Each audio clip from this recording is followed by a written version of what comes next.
Charge admission, forgiveness has no price. Part 15 of 15, the practice of psychotherapy. The ego loves to charge at the door. Step right in, it says, but only if you pay. That's how it keeps the dream of sin alive, by putting a ticket price on guilt. The world calls that justice.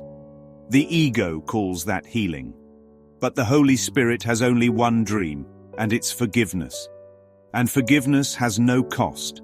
Why? Because to charge for it is to crucify God's Son again. Imagine this. A brother comes to your house carrying the heavy burden of guilt. If you say, "I'll forgive you, but it will cost you," what are you really saying? You are telling him that what he thinks he did is real.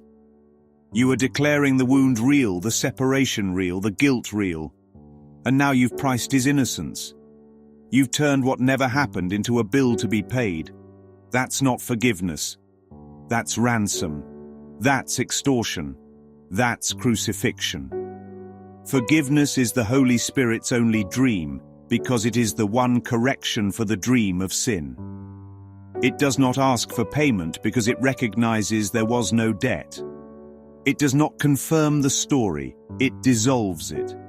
It does not say, "Yes, you sinned, but I will pardon you." It says, "What you thought happened never touched the truth of you." That's why forgiveness must be free.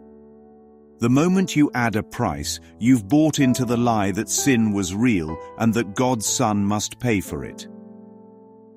And that is the cross all over again. The ego's economy runs on cost. Give and take. Win and lose. Pay and collect. But the Spirit's economy runs on circulation. In forgiveness, nothing is lost and everything is shared. The one who gives it keeps it. The one who receives it gains it. The balance sheet is always infinite increase. So when you hear, "Forgiveness must have no cost," hear this too. Because it is free, it sets both free. The giver is free of judgment. The receiver is free of guilt. Two chains fall from one illusion. Two prisoners step out of one door. This is how forgiveness undoes the crucifixion, by refusing to charge admission to innocence. Now the whole pamphlet, the whole house, the whole journey of therapist and patient boils down to this.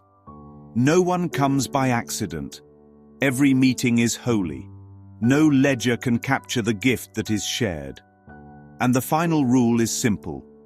In sharing, everyone must gain a blessing without cost. That's it. That's the whole deal. That's why forgiveness is the Holy Spirit's only dream. Here is a house with no ticket booth, no cash box, no admission fee. The sign over its doorway reads, "Forgiveness. Enter freely." The ego calls it impractical, but the Spirit calls it home. Step inside, and you discover that there was never a debt, never a bill, never a cost. Only brothers, only blessing, only love. And so the final curtain falls not on a crucifixion, but on a resurrection. You've just walked out of the dream of payment and into the eternal light, in the house beyond the twilight zone.